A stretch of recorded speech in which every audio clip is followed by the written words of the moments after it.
faudrait revenir à la slide d'avant. Voilà. C'est bon comme ça?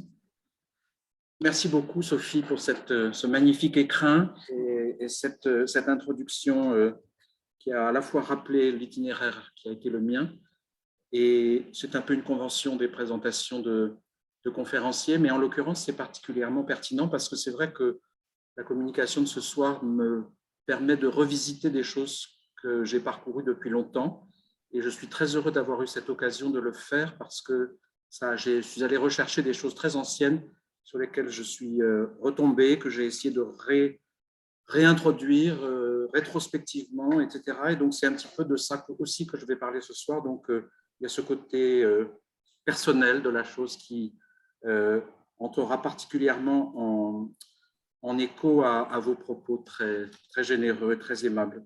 Je voudrais aussi remercier évidemment Annick Lemoine, la directrice du musée Cognac-Jay, et toute l'équipe du musée pour leur accueil ce soir et l'accueil de ce programme du GIS Sociabilité. Donc, je voudrais aussi remercier Valérie Capdeville, Alain Kerhervé et le groupement d'intérêt scientifique Sociabilité qui sont à l'initiative de cette série de conférences.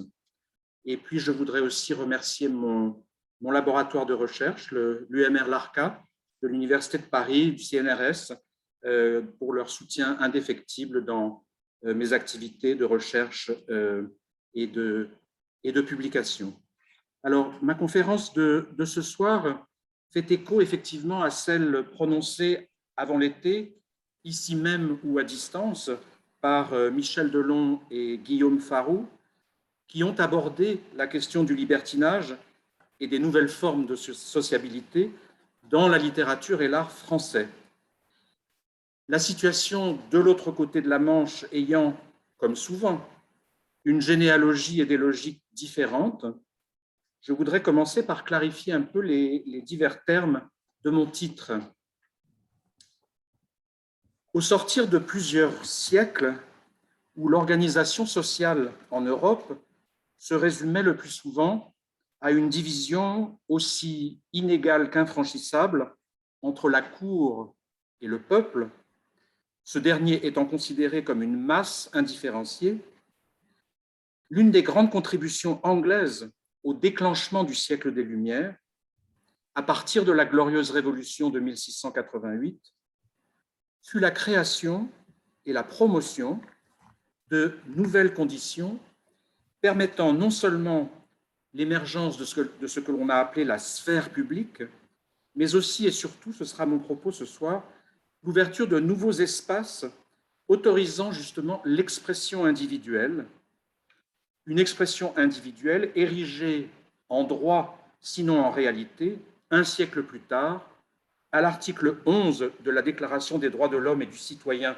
de 1789, la libre communication des pensées et des opinions est un des droits les plus précieux de l'homme.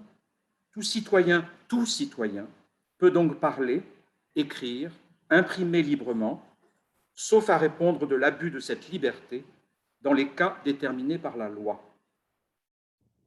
Pour les Anglais, cette expression individuelle, présentée toujours avec l'adjectif moderne, résulte de la prise de conscience de notre expérience du monde au travers d'une appréhension sensorielle de la nature,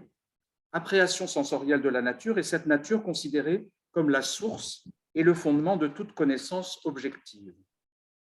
La circulation des données sensorielles à travers le corps, puis dans l'esprit, fut présentée par le philosophe John Locke notamment, comme un substitut à l'explication ancienne, donc non moderne, cette explication dogmatique et clivante du monde à la source des nombreuses guerres civiles qui avaient ravagé l'Angleterre tout au long du XVIIe siècle. Partons d'une page blanche, écrit Locke, la page blanche de notre naissance, et laissons nos 5 sens appréhender le monde et remplir cette page progressivement de caractères, c'est-à-dire de données sensorielles. À terme, cette appréhension de la nature nous mènera tout naturellement vers une compréhension rationnelle de celle-ci.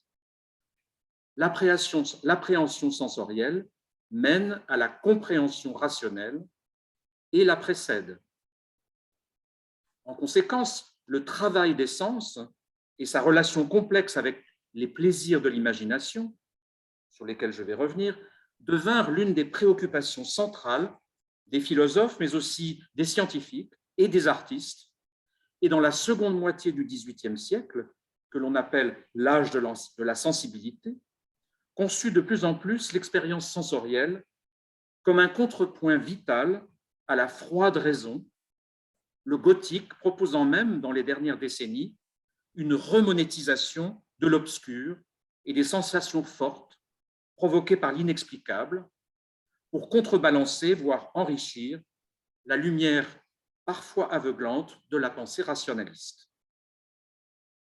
Les plaisirs de l'imagination, The Pleasures of the Imagination, est le titre d'une série de 11 articles consécutifs publiés par Joseph Addison en juin 1712 dans le périodique anglais qu'il dirigea avec Richard Steele de 1711 à 1714, The Spectator. Au lendemain de la glorieuse révolution de 1688, qui avait instauré la monarchie parlementaire, l'habeas corpus et la liberté de la presse, ce journal quasi quotidien fut un remarquable vecteur de diffusion des nouvelles idées politiques, philosophiques et scientifiques, notamment celles de Newton et de Locke, diffusion au sein d'une sphère publique qu'il contribua grandement à façonner. Dès les premiers numéros, Addison précise qu'il espère, je cite, faire sortir la philosophie des cabinets privés et des bibliothèques, des écoles et des universités pour qu'elle s'installe dans les clubs et les assemblées, à l'heure du thé et dans les cafés.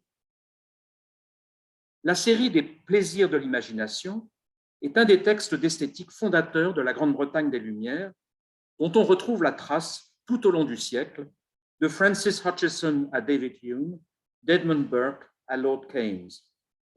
Au sein d'un univers critique classique, où l'accent était mis sur les règles de production et de création de l'œuvre d'art, Addison propose l'une des premières discussions des conditions de perception de l'œuvre, ce que le critique français Gérard Genette a justement appelé l'œuvre de l'art.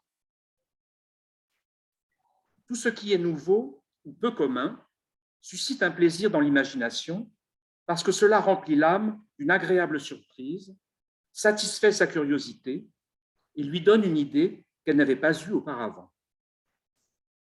Addison analyse de façon simple et empirique, d'un essai à l'autre, les effets de friction entre raison et imagination dans notre réception des œuvres d'art, mais aussi et surtout des œuvres de la nature qu'il estime infiniment supérieures aux premières. Si nous comparons les ouvrages de la nature avec ceux de l'art, en ce qu'ils servent à divertir l'imagination, nous trouverons que les derniers sont fort au-dessous des autres à cet égard. Du moins, quoiqu'ils puissent paraître quelquefois aussi beaux ou surprenants, ils ne sauraient jamais rien avoir de cette vaste étendue ou de cette immensité qui fournit un si agréable plaisir à l'esprit du spectateur. L'un peut être aussi poli et aussi délicat que l'autre, mais il ne sera jamais ni si auguste, ni si magnifique dans le dessin. Il y a quelque chose de plus hardi et qui sent plus la main d'un maître dans les traits grossiers et négligés de la nature que dans les coups de pinceau les plus délicats et les embellissements de l'art. À une époque où, en Europe, prédominent les idéaux classiques du grand siècle et la pensée de Descartes, cette formule est proprement révolutionnaire en ce qu'elle propose, ni plus ni moins, que l'inversion des hiérarchies et affirme la supériorité de la nature sur l'art. De cette idée découle en Angleterre un programme parfaitement logique. L'art procurera d'autant plus de plaisir qu'il reflètera fidèlement la nature. Et la nature sera d'autant plus belle qu'elle sera artistiquement intéressante à représenter. Sans en préciser les caractéristiques, Addison invente ici le principe du picturesque, tel qu'il s'exprimera plus tard de façon si importante en poésie comme dans l'art des jardins et le paysage en peinture. Plus largement, la série des plaisirs de l'imagination peut se lire comme la feuille de route séminale de la modernité artistique et littéraire de la Grande-Bretagne des Lumières, qui, dès la décennie suivante, vit émerger 3 nouvelles formes d'expression remarquables. Le roman, avec Defoe, Swift, Richardson, Fielding et bien d'autres. L'école de peinture anglaise, avec Hogarth, Gainsborough, Reynolds et bien d'autres. Et le jardin paysager, avec Bridgman, Kent, Capability Brown, Humphrey Repton. Avant d'en examiner quelques exemples ce soir, rappelons quelques éléments rapidement du contexte. La fondation à Londres, dans les années 1660, de la Société royale pour le progrès de la connaissance naturelle, Société royale que Newton présida au tournant du siècle, encouragea l'émergence d'une nouvelle méthode d'investigation scientifique qui, plutôt que de chercher à vérifier des hypothèses préconçues, recommandait une observation objective et directe des particularités de la nature et l'écriture de récits ou d'histoires des causes et des effets des phénomènes naturels, à partir desquels, ensuite, mais seulement ensuite, lois et théories pourraient être déduites. Cette nouvelle méthode trouva sa plus célèbre illustration dans les découvertes d'Isaac Newton, non seulement la pomme, bien sûr, mais qu'il s'agisse de sa loi sur la gravitation universelle, ou la pomme, ou de ses travaux sur le prisme de la lumière. Son ouvrage Optics paraît en 1704. De son côté, également membre de la Société royale, le philosophe John Locke formalisa cette nouvelle méthode, cette approche, dans son propre essai sur l'entendement humain, publié tout au long de la dernière décennie du XVIIe siècle, essai dans lequel il développa les principes de la nouvelle philosophie empiriste, insistant, comme je le disais en commençant, sur l'importance d'une acquisition progressive, sensorielle de la connaissance par l'entremise de nos 5 sens. Avec l'empirisme, c'est bien le corps et les sens qui deviennent le vecteur essentiel de notre relation au monde, l'éprouvette principale de cette nouvelle épistémologie. Écrivains et artistes eurent au fait de prendre en charge et de représenter les conséquences de tous ces changements et se mirent à concevoir des formes modernes d'expression, clairement présentées également comme anglaises, idiomatiques et libres, formes leur permettant de faire connaître et d'analyser cette nouvelle approche de la nature, y compris la nature humaine. Et de façon tout à fait remarquable, toutes ces nouvelles formes sont apparues entre les années 1720 et 1740. Dans les jardins, après avoir tenté de rivaliser avec la grandeur baroque des Français, comme à Castle Howard dans le Yorkshire ou à Blenheim Palace, à côté d'Oxford, élevé à la gloire du duc de Marlborough qui avait fait tant de mal aux Français, les paysagistes Charles Bridgman, William Kent, puis Lancelot Capability Brown remplacèrent peu à peu le cadrage géométrique et architectural de la nature à la nôtre par une forme de jardin beaucoup plus picturale, de plus en plus irrégulière, serpentine et bien entendu naturelle, qui, tout en étant en fait aussi sophistiquée et artificielle que son anti-modèle français, fut présentée d'entrée de jeu comme l'emblème de la liberté anglaise, permettant aux visiteurs d'avoir un rapport plus personnel, plus sensoriel à cette expression de la création divine. Ces créations nouvelles, ces jardins, étaient avant tout le fruit d'une nouvelle pensée esthétique, d'un nouveau rapport authentiquement anglais à la nature, et c'est d'ailleurs bien sous cette appellation, jardin anglais, English Garden, Giardino Inglese, que la mode s'en répandit dans la seconde moitié du siècle sur tout le continent européen et en Amérique du Nord. Dans le jardin paysager anglais, le déroulement du parcours qui guide le visiteur par la disposition savante de fabriques, mais aussi d'essences et de textures végétales différentes, propose un trajet, un progress de point de vue en point de vue, destiné à encourager la découverte. La première caractéristique de ce type de jardin qui frappe le visiteur, particulièrement le visiteur français, culturellement accoutumé aux grandioses spectacles architecturaux et symétriques de Lenôtre et ses émules, ce qui frappe tout de suite, c'est la dégéométrisation croissante de l'espace au profit d'une disposition irrégulière serpentine, imprévisible, qui, sur le papier comme sur le terrain, rend impossible une perception intellectuelle immédiate de son dessin. Entraîné ainsi sinueusement le long d'un parcours associatif et méditatif, parcours de plus en plus libre et personnel, solitaire, dira même Rousseau plus tard dans le siècle, le visiteur, guidé par ses 5 sens, la vue, le toucher, l'odorat, l'ouïe, acquiert une connaissance du jardin par une expérience progressive et cumulative de l'espace ainsi mis en jeu. Riche de significations philosophiques ou de connotations philosophiques sur lesquelles je reviendrai, cette esthétique repose avant tout sur ce plaisir de la poursuite que le peintre William Hogarth, au milieu du siècle, dans son traité The Analysis of Beauty, l'analyse de la beauté, a défini et théorisé pour toute une génération de créateurs. Poursuivre est l'occupation de notre vie entière et nous cause du plaisir. Toute difficulté qui se présente et qui interrompt pour un moment notre poursuite donne une espèce de ressort à l'esprit, varie nos plaisirs et fait un amusement et une jouissance de ce qui, sans cela, aurait causé de la peine et de l'effort. L'œil jouit de cette sorte de plaisir en suivant des sentiers tortueux, des rivières qui serpentent et tous les autres objets dont les formes sont principalement composées de ce qu'on appelle lignes ondoyantes ou serpentines. Je définis donc la complication des formes, intricacy est le mot anglais, comme étant cette disposition des lignes qui compose la surface des corps, qui fait faire à l'œil une espèce de chasse agréable, a wanton kind of chase, et qui, par le plaisir qu'elle donne à l'esprit, mérite le nom de beauté. Nous reviendrons dans un instant sur le travail pictural de Hogarth et l'émergence de l'école anglaise de peinture qui fit justement de l'observation sensorielle de la nature, qu'elle soit humaine dans le genre du portrait ou topographique dans celui du paysage, qui fit de l'observation sensorielle sa marque de fabrique et sa modernité. En littérature, l'Angleterre se passionna pour un nouveau genre de long récit en prose qui prit peu à peu le nom de roman, novel, nouveau, moderne, et entreprit de représenter justement les causes et les effets de l'intégration d'un individu moderne dans la nouvelle société urbaine et marchande de l'Angleterre contemporaine. Adieu les Vénus et Adonis, les Antoine et Cléopâtre, ce sont maintenant des individus anglais modernes que l'on représente.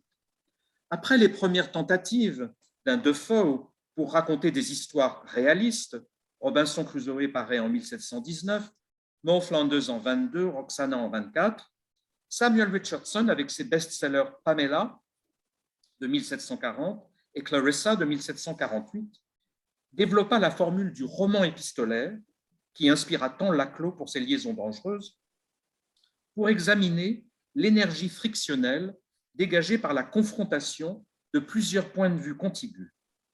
Pendant que son rival, Henry Fielding, avec Joseph Andrews en 42 et Tom Jones en 49, entreprit d'explorer ce qu'il appela son nouveau territoire d'écriture, proposant le récit épique et panoramique du progrès de ses héros, minutieusement découpé en volumes et courts chapitres, selon un format directement inspiré par les essais quotidiens de la presse périodique du type Spectator, qui en avait en quelque sorte préparé le lectorat. Je voudrais m'arrêter quelques instants sur la littérature par quelques remarques sur deux des romans de Defoe, non seulement parce que c'est certainement lui qui, un siècle après Don Quichotte, a, avec Robinson Crusoe en 1719, jeté les premiers jalons du roman moderne, mais aussi parce qu'avec ces deux derniers romans, Mo Flanders de 1722 et Roxana de 24, il a abordé de façon remarquablement novatrice la nouvelle situation faite aux femmes par la montée de la finance et de l'économie capitaliste, la marchandisation du corps féminin et la marge de manœuvre laissée aux intéressés pour en disposer et en jouir autant que possible, jouir du plaisir de la liberté. Dans l'Angleterre du début du XVIIIe siècle, le libertinage est avant tout affaire de commerce. Comme dans plusieurs de ses œuvres les plus importantes, on pense à son célèbre Journal de l'année de la peste, publié 2 années plus tôt, Daniel Defoe, avec Roxana, en 1724, revisite la période de sa naissance, les années 1660, nouant l'intrigue de son livre autour d'un décalage temporel complexe entre la restauration des Stuarts au XVIIe siècle et l'Angleterre géorgienne 50 années plus tard, à l'époque d'écriture du roman. En déplaçant certaines séquences temporelles du roman de 1724 aux années 1680, voire plus tôt dans les années 1660, Defoe reconvoque une culture libertine incarnée par le personnage de Roxana, dont le lecteur suit les diverses permutations à mesure que le roman progresse. La figure du libertin à la période de la Restauration, animée par un étincelant et cynique carpe diem, défia toutes les formes d'autorité contenues dans les normes sociales, politiques, religieuses et culturelles. Je vais vous montrer ça avant, on va avancer. S'inspirant du roi Charles II, les courtisans s'opposèrent avec morgue à toute contrainte morale, décimant leurs victimes à coups d'épée ou de traits d'esprit. La réouverture des théâtres entraîna une production exceptionnellement riche de nouvelles pièces dans lesquelles la performance, le jeu de rôle, la puissance, le double sens et la mascarade sont au centre de la culture, comme on peut le voir aussi dans le célèbre journal de Samuel Pepys, écrit entre 1660 et 1669, comme on le retrouve aussi tout au long du roman de Roxana. Inspiré du célèbre Léviathan de Thomas Hobbes et de la flamboyante poésie pornographique de John Wilmot, second comte de Rochester, favori du roi, les comédies de la Restauration, The Country Wife de Wycherley, The Man of Mode de Etheridge, The Rover d'Afraben, The Way of the World de Congreve, rivalisent de virtuosité langagière et de cynisme moral où le sexe est omniprésent. Le portraitiste Sir Peter Lely, peintre officiel de Charles II, représenta cette société de cour et sa peinture presque nauséeuse, trop peu connue hors de Grande-Bretagne, évoque remarquablement la morgue, le cynisme, mais aussi le travestissement et l'omniprésence du sexe qui prédominent alors. Je vous donne quelques exemples de la peinture de Lely.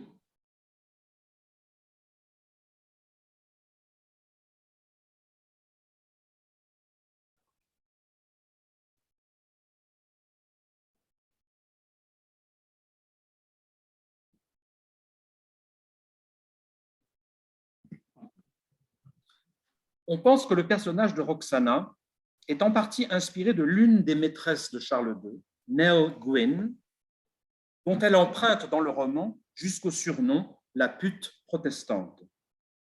Mais les origines françaises de Roxana évoquent également une autre maîtresse de Charles II, Hortense Mancini, duchesse de Mazarin, dont la vie et le mariage, désastreux, avant sa venue en Angleterre dans les années 1670, firent l'objet de nombreux ragots, spéculations et fictions. L'intrigue de Roxana se déroule donc en partie à l'époque de la restauration de Charles II et de la naissance de Defoe dans les années 1660, lorsque libertinage, amoralité et cynisme politique s'érigèrent en compensation vengeresse contre les rigueurs du calvinisme pur et dur imposé par Cromwell lors de ses 10 années de gouvernement.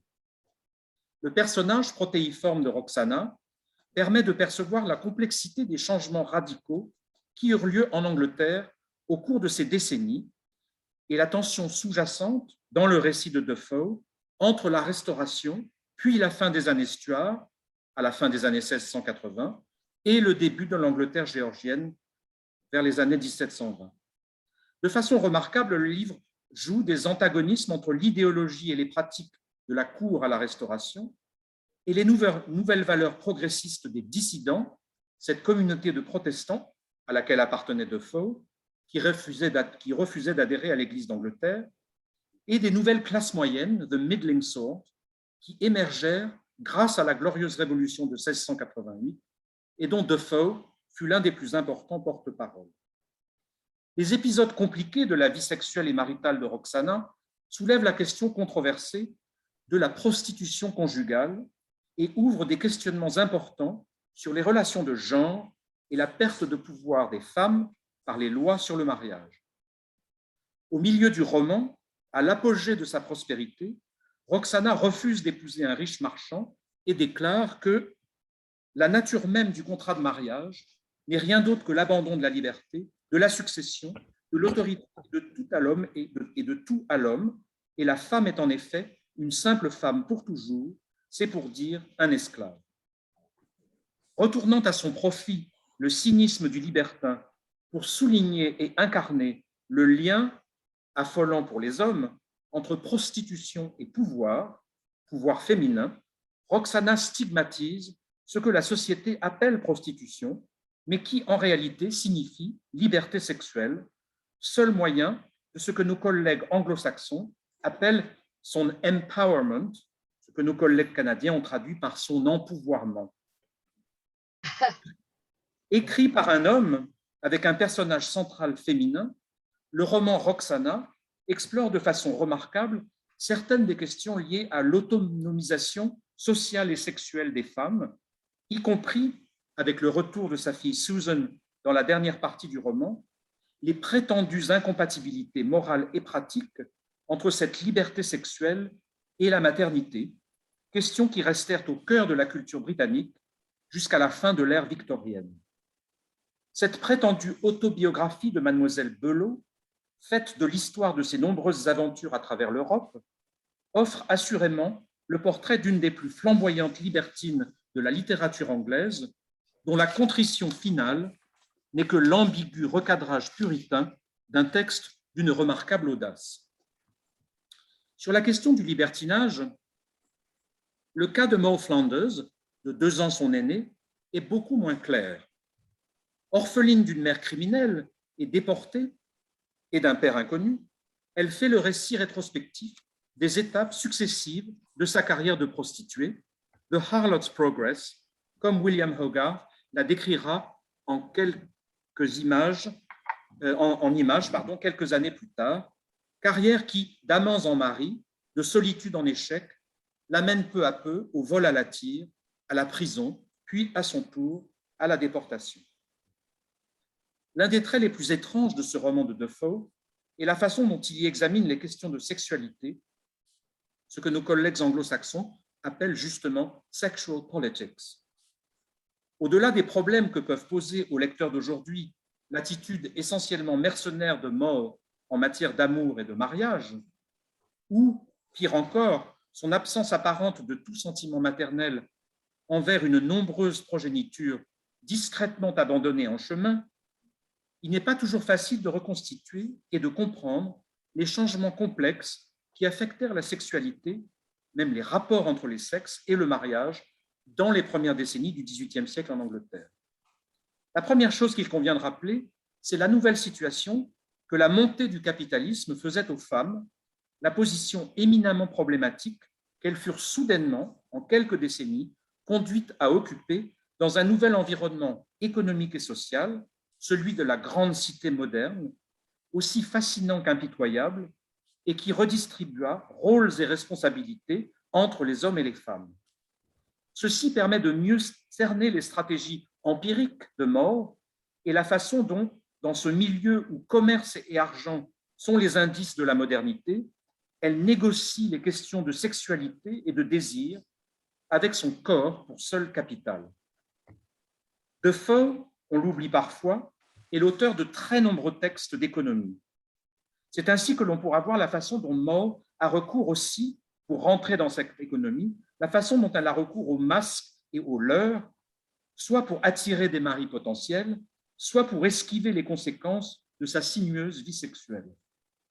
Car comme le roman Roxana allait bientôt le confirmer, le bal masqué était dans ces années-là la façon la plus à la mode et la plus scandaleuse d'explorer les limites du jeu sexuel, et cette actualité brûlante de la culture du travestissement, thématisée dans Maud Flanders et reprise par Fielding 20 ans plus tard dans son célèbre Tom Jones, n'est peut-être pas sans rapport avec la propre stratégie narrative de Defoe, qui, comme pour Roxana, choisit de se travestir en femme pour écrire l'un des premiers grands textes de la fiction moderne occidentale, suggérant un lien primordial entre roman et plaisir sexuel, entre lecture et érotisme, d'une manière qui n'a jamais été démentie jusqu'à ce jour.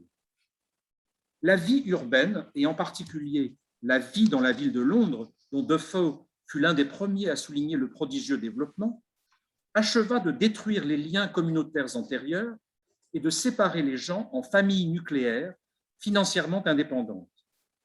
À la fin du XVIIe siècle, la famille devint le nouveau principe d'organisation sociale, sorte de cellule de survie dans une société de plus en plus complexe et rehiérarchisée. L'une des difficultés les plus poignantes de Maud Flanders vient précisément du fait qu'elle ne parvient jamais à s'agréger à une unité familiale stable. Et les rares fois où elle semble y parvenir, comme lors de l'épisode à Colchester ou avec tel ou tel mari, elle souffre de cette menace nouvelle, cette épée de Damoclès permanente, de voir le mari mourir ou disparaître. De surcroît, la séparation du domicile et du lieu de travail, imposée par la modernisation de l'économie, acheva d'enfermer les femmes dans ce que certains ont appelé la sphère domestique, à l'extérieur de laquelle il leur était fort difficile de mener une existence normale. Alors qu'auparavant les femmes pouvaient combiner aisément en un même lieu leur activité domestique et une activité professionnelle, dans le textile par exemple, il leur devenait désormais très difficile de travailler professionnellement, puisque les nouvelles activités économiques imposaient de plus en plus de quitter son domicile et de passer toute la journée sur son lieu de travail. En conséquence, cette éviction des femmes des nouvelles structures économiques les rendit de plus en plus dépendantes du mariage qu'elles parvenaient à faire, et de façon insidieuse, la montée de la bourgeoisie urbaine imposa peu à peu une polarisation des fonctions. Les hommes travaillaient et les femmes étaient entretenues et ou enfermées dans la sphère domestique, mais sans gage et en constant danger. Comme la détresse de Maud le montre en de nombreuses occasions, il était quasiment impossible, car éminemment suspect, pour une femme de prétendre à l'autonomie économique et donc sociale. Aucune place n'était faite dans la société urbaine hors de la maison du père puis du mari. À mesure que les gens s'agglutinaient dans les villes et que l'économie capitaliste progressait, les femmes devinrent de moins en moins importantes au fonctionnement économique de la société. Et leur seule activité, obsessionnelle et angoissante, comme la décrivent à l'envi tous les romans du XVIIIe siècle jusqu'à Jane Austen, devint l'acquisition d'un bon mari.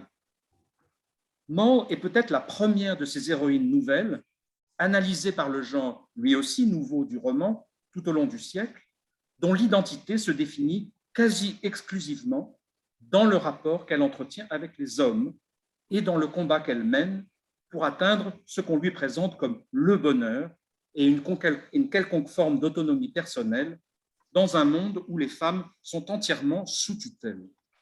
Comme le dit justement la critique américaine Ruth Perry, la fiction très répétitive et parfois stupide de cette époque est à coup sûr l'expression d'une situation éminemment malsaine. Les difficultés que rencontraient les femmes étaient d'autant plus aiguës que le statut qu'elles acquéraient par le mariage était très inégal. Ce que les nouvelles structures patriarcales de la bourgeoisie s'évertuaient à présenter comme l'état naturel et l'aspiration évidente de la femme était en fait la forme légale d'une mise sous tutelle et d'une dépendance totale.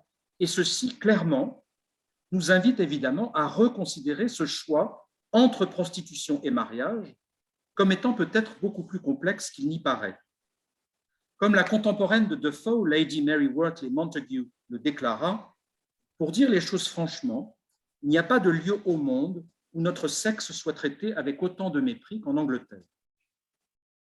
Cet enfermement par le mariage des femmes dans la sphère domestique, que, comme je l'ai dit, les romans du XVIIIe siècle modélisent de plus en plus, d'une part comme une forme de norme, aussi malsaine soit-elle, et d'autre part comme la résolution de toutes les intrigues et de tous les problèmes. Ils se marièrent et eurent beaucoup d'enfants, they lived happily ever after, eut en réalité un effet dramatique sur la véritable valeur des femmes. Dès lors que leur fonction dans la société se réduisait petit à petit à de simples considérations de reproduction, elles furent de plus en plus considérées exclusivement en termes sexuels. Ce n'était plus leur activité qui leur conférait une valeur et leur donnait une place dans la communauté, mais seulement leur sexe. Leur capital, comme Maud Flanders le souligne souvent, leur capital était directement proportionnel à leur charme et elles commencèrent à faire un usage stratégique de ces charmes comme appât pour attraper des maris. Fin XVIIe et début XVIIIe en Angleterre, la quantité d'huile, d'onguents, de fards et de parfums achetés par les femmes est étourdissante.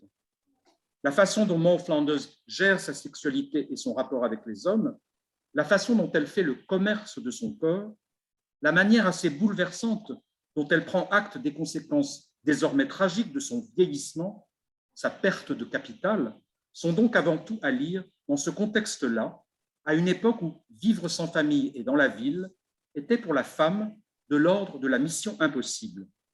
Parcours de funambule entre virginité et pollution ou souillure, entre prostitution et mariage, ou alors, si on manquait le coche, entre célibat de vieille fille, concubinage sordide ou veuvage désargenté.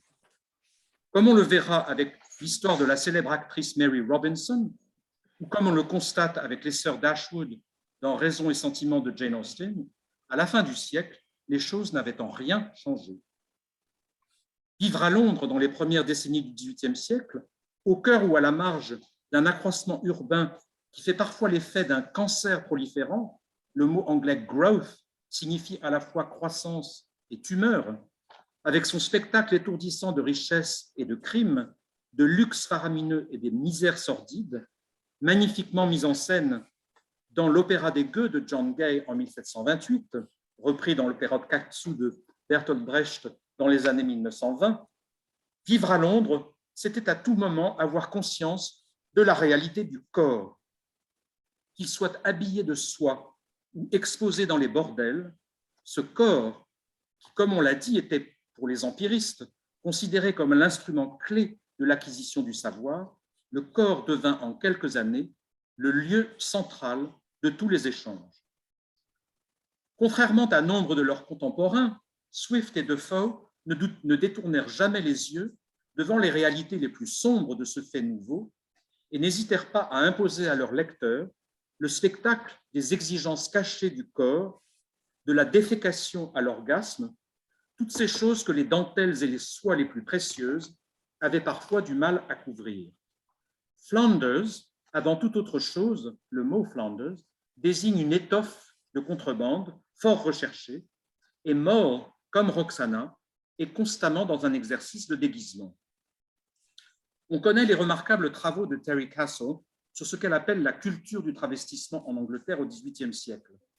Elle montre notamment à quel point le bal masqué, qui depuis longtemps constituait l'un des divertissements de cour les plus prisés, devint au cours des premières décennies du XVIIIe siècle, c'est-à-dire à l'époque d'écriture des romans de Defoe, la matrice des premiers divertissements publics à caractère commercial, nouveau phénomène urbain qui traversait, voire mettait à mal, les lignes de démarcation traditionnelles que conféraient le rang social et les privilèges. Ça, c'est les Miseries of London, et on va passer à la suivante. Les premiers du genre à Londres furent les Pleasure Gardens, les jardins de plaisir, conçus par l'impresario et homme d'affaires John Heidegger dès 1717 et qui connurent un succès immédiat, contemporain des scènes galantes de Watteau. Bonjour. Salut. Je suis en train d'écouter une conf et je prends des notes, ça va? Oui, au revoir. J'arrive dans pas longtemps.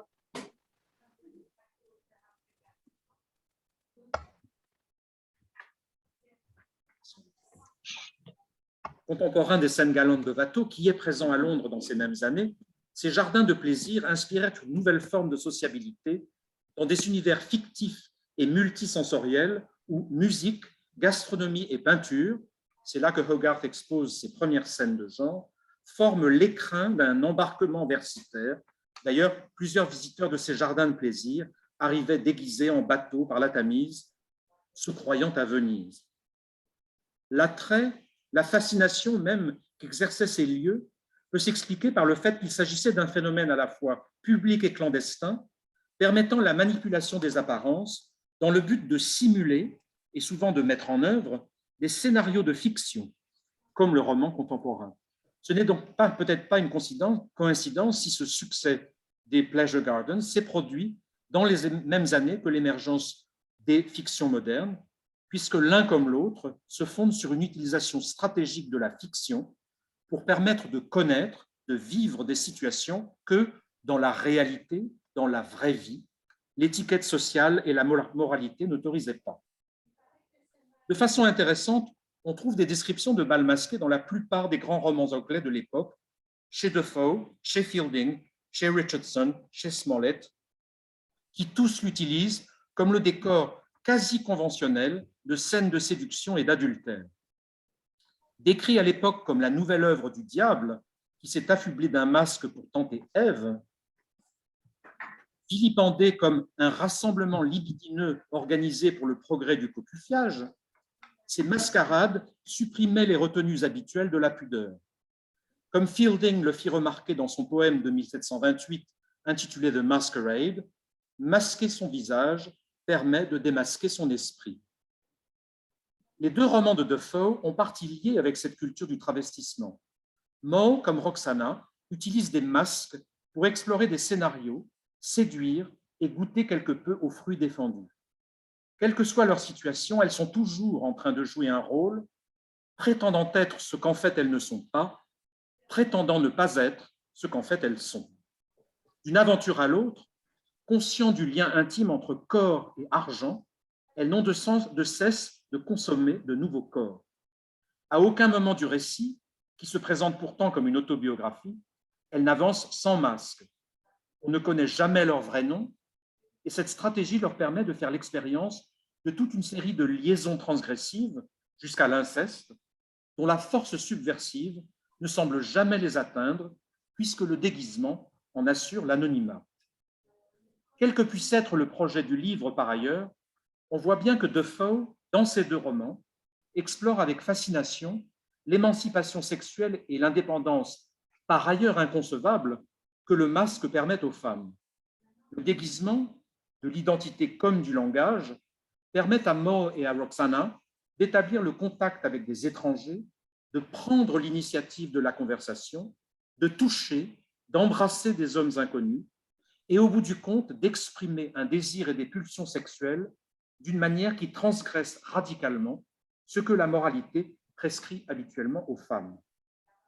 Defoe, en empruntant anonymement les divers costumes d'une prostituée du XVIIIe siècle, Defoe explore l'envers du décor, la face cachée de la pièce de monnaie, les sombres réalités de cette époque si problématique où, comme l'écrivait le moraliste Mandeville dans sa célèbre Fable des abeilles, ce sont effectivement peut-être les vices privés qui font le bien public. En publiant son livre sans nom d'auteur, en le faisant passer pour les mémoires authentiques d'un personnage anonyme et clandestin, Defoe invite son lecteur à une semblable mascarade, invite son lecteur à s'identifier sans risque à un autre, à faire peut-être l'expérience de l'autre en lui-même. S'abritant constamment derrière le masque du récit édifiant, la fiction est ici utilisée comme un trou de serrure pour jeter un œil à un monde de liberté sexuelle et de commerce facile, autrement plus efficace selon moi que les romans pornographiques de l'époque, comme la Fanny Hill de John Cleland, où le peep show du trou de serrure révèle avant tout à quel point la chair est triste. Autrement plus passionnant que le sexe exposé, le récit de Defoe invite le lecteur à véritablement suivre et faire l'expérience de la carrière d'une prostituée, titre de l'une des œuvres les plus connues du premier grand peintre anglais, William Hogarth.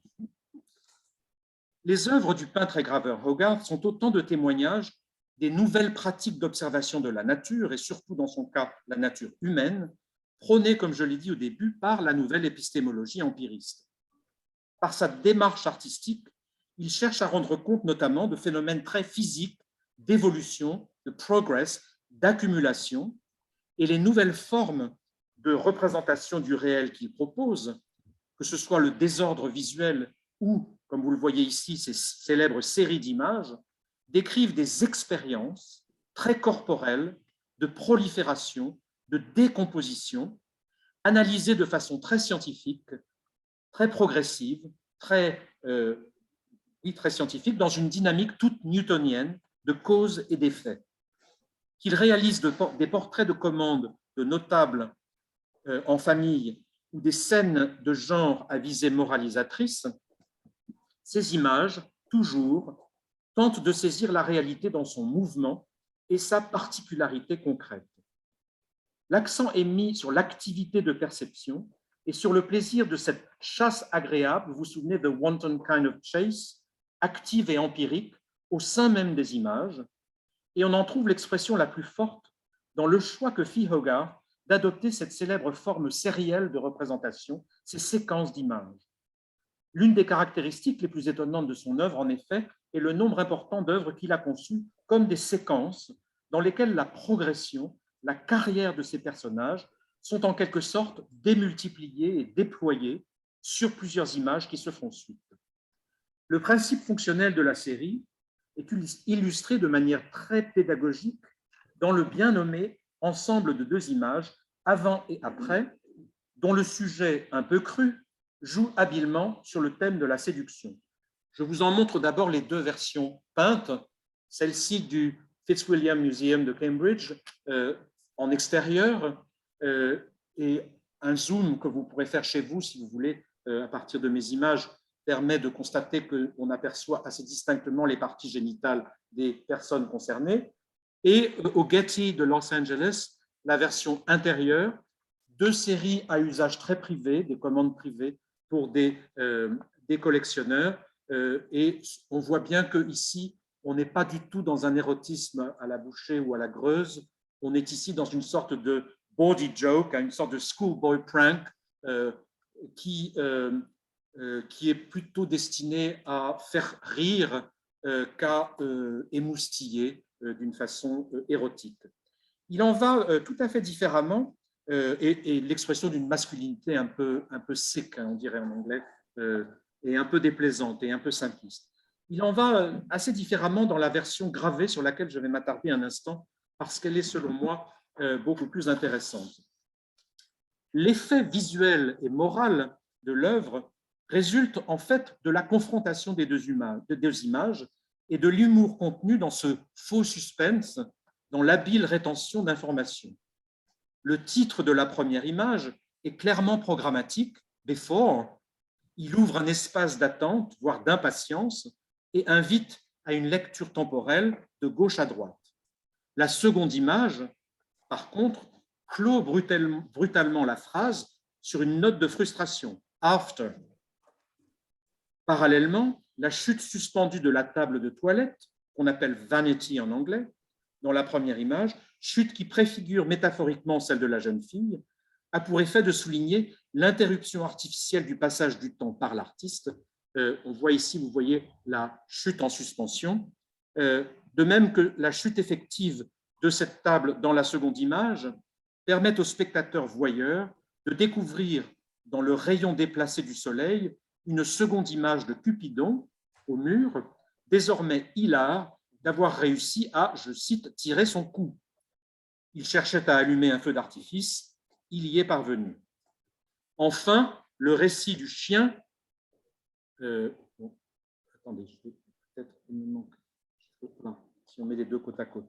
Le récit du chien que vous pouvez constater en érection dans la première image et replié au repos dans la seconde, se lit comme la transposition plutôt graveleuse des mouvements successifs de ce que l'on appelle les parties animales du personnage masculin.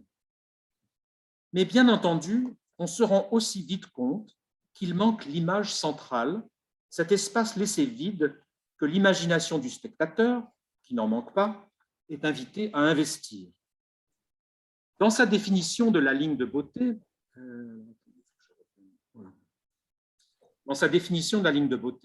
Hogarth écrivait que, en formant une spirale si changeante, elle renferme, peut-on dire, bien qu'en une seule ligne, un contenu varié. Aussi, toute sa variété ne peut-elle s'exprimer sur le papier par une seule ligne continue, sans le recours de l'imagination.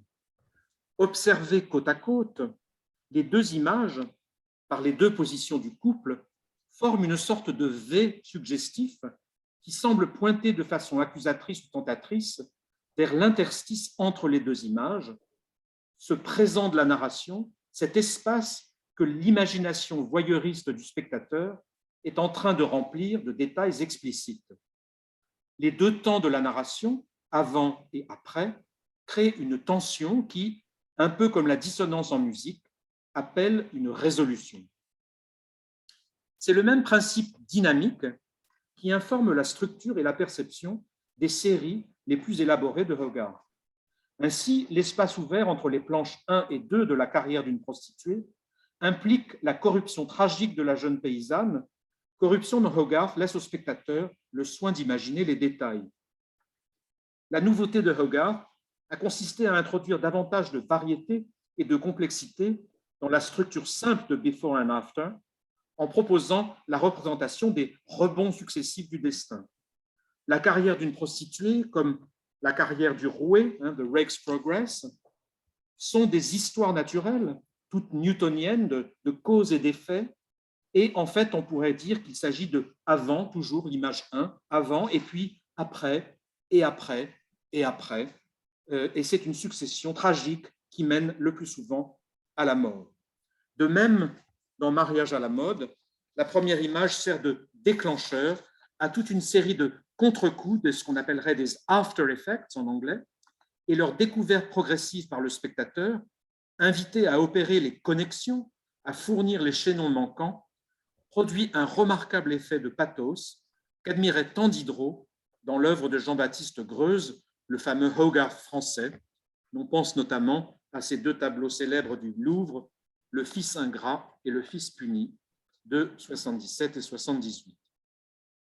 Les grandes séries de Hogarth visent à fragmenter le continuum temporel en moments signifiants, afin de rendre plus dramatique encore ces histoires de destin tragiques en les réduisant à quelques épisodes cruciaux, entre 4 et 12 images selon les cas.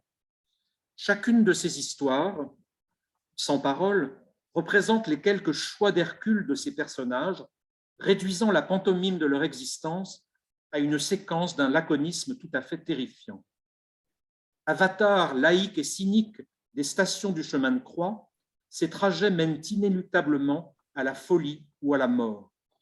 Le spectateur, quant à lui, est invité non seulement à reconstituer les scènes manquantes, mais aussi, au bout du compte, à prendre quelques reculs et à s'interroger sur la nature de ces échecs.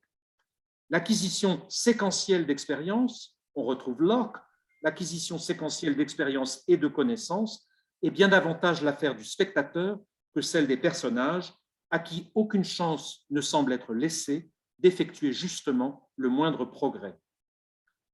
Avec la force et l'omniprésence du nouveau modèle économique, où prédomine déjà la course à l'accumulation, la fuite en avant, on peut se demander d'ailleurs si une telle pulsion narrative, before and after, ce prétendu amour de la poursuite au cœur de toutes ces nouvelles formes d'expression, se demander si cela pourrait être aussi vu comme le premier symptôme du désir obsédant de cette nouvelle société de consommation pour toujours plus de progrès, toujours plus d'accumulation, dont le caractère tragique, remarquablement perçu par Hogarth, fait l'effet d'une précoce prise de conscience de l'entrée de notre civilisation dans l'ère de l'Anthropocène. Cet enthousiasme suspect pour la poursuite, pour les exemples de parcours permettant souvent aux arrivistes de devenir des parvenus, et se concluant presque toujours par un mariage censé apporter le bonheur éternel, est peut-être à l'origine du succès phénoménal de tous ces romans qui, de Pamela de Richardson, en passant par Tom Jones de Fielding, les romans gothiques d'Anne Radcliffe jusqu'à ceux de Jane Austen, font du plaisir des sens et de l'imagination le carburant, somme toute assez pragmatique, d'un trajet permettant d'atteindre, si possible, la consommation finale. Le temps me manque pour évoquer les romans de Richardson et Fielding qui, dans les années 1740, rivalisèrent en quinconce, chacun à sa façon, pour proposer le récit d'expériences individuelles, féminines et masculines, et modéliser de nouvelles formes de sociabilité. La sexualité y est omniprésente, moteur de toutes leurs intrigues. Richardson, dans ses deux récits épistolaires les plus célèbres, place le viol au cœur de ses histoires, combattu et défait dans la première, perpétré et disséqué dans la seconde. Le lecteur voyeur est invité à lire par-dessus l'épaule de ces personnages leur correspondance secrète où l'intime est dévoilé avec un réalisme et une sombre rigueur qui, sans nier l'importance du désir, ne laisse aucune place à la grivoiserie à la française. C'est d'ailleurs ce que l'on perçoit dans la série clairement inspirée de Hogarth de tableaux assez convenus que le peintre Joseph Highmore, ambitionnant de capitaliser sur le phénoménal succès de Pamela, réalisa pour illustrer le roman. Avec Joseph Andrews et Tom Jones, Fielding, tout au contraire, présente une vision beaucoup plus bienveillante, tolérante et résolument comique du commerce amoureux, mais sa vision est aussi clairement masculine et conservatrice, surtout conservatrice de l'ordre patriarcal. Ces personnages féminins sont indubitablement soit des matrones ventrues, soit des filles de ferme très naturelles, soit des modèles assez abstraits de perfection physique et morale. Puisqu'il m'a fallu faire des choix dans cette longue et passionnante histoire, il m'a semblé plus intéressant ce soir d'évoquer rapidement l'œuvre de fiction de Laurence Sterne, écrite une vingtaine d'années plus tard, notamment parce qu'elle utilise beaucoup la comparaison avec la France, où il se rendit plusieurs fois et fut reçu et célébré dans les salons parisiens du Paris des Lumières, notamment par le baron d'Holbach et Michel-Étienne Lepelletier, comte de Saint-Fargeau et président du Parlement de Paris. Sterne et sa conception nouvelle du plaisir des sens et de l'imagination nous permet de faire un lien avec les approches françaises des mêmes questions que Guillaume Farou et Michel Delon ont si bien évoquées. En 1757, la même année que le célèbre traité d'Edmund Burke sur le sublime, parut à titre posthume le texte inachevé de Montesquieu intitulé « Essai sur le goût », dans lequel il écrit « Il est bon de connaître la source des plaisirs, dont le goût est la mesure. La connaissance des plaisirs naturels et acquis pourra nous servir à rectifier notre goût naturel et notre goût acquis. Il faut partir de l'état où est notre être et connaître quels sont ces plaisirs pour parvenir à les mesurer et même quelquefois à les sentir. 10 ans plus tard, en 1768, quelques semaines seulement avant sa mort, le prédicateur anglican et romancier Laurence Sterne publia les 2 premiers livres d'un voyage sentimental à travers la France et l'Italie qui restera inachevé. Après les 9 tomes tonitruants de son best-seller Tristram Shandy, ce nouveau récit de voyage, narré par le pasteur Yorick, Yorick qui est le nom du bouffon du roi dans Hamlet de Shakespeare, c'est également le nom que Sterne avait utilisé pour publier ses propres sermons. Il y a là une confusion d'instances narratives qui est très intéressante. Donc, narré par Yorick, ce voyage sentimental est une tentative remarquablement sublime d'atteindre une forme d'équilibre entre les exigences du corps et celles de l'âme, entre l'impulsion et la raison, entre le sensoriel et le sensé, équilibre que justement le mot sentimental cherche à exprimer. En fait, tout au long du XVIIIe siècle, sous l'influence conjuguée des philosophes empiristes, Locke, on l'a vu, mais aussi plus tard David Hume, Adam Smith, et ceux de ce que l'on appelle l'école du sens moral, souvent des Écossais, Shaftesbury, Hutcheson, Henry Hume, Lord Keynes, l'idée s'est peu à peu précisée qu'il y avait peut-être en fait assez peu de différence, voire aucune, entre ressentir et penser.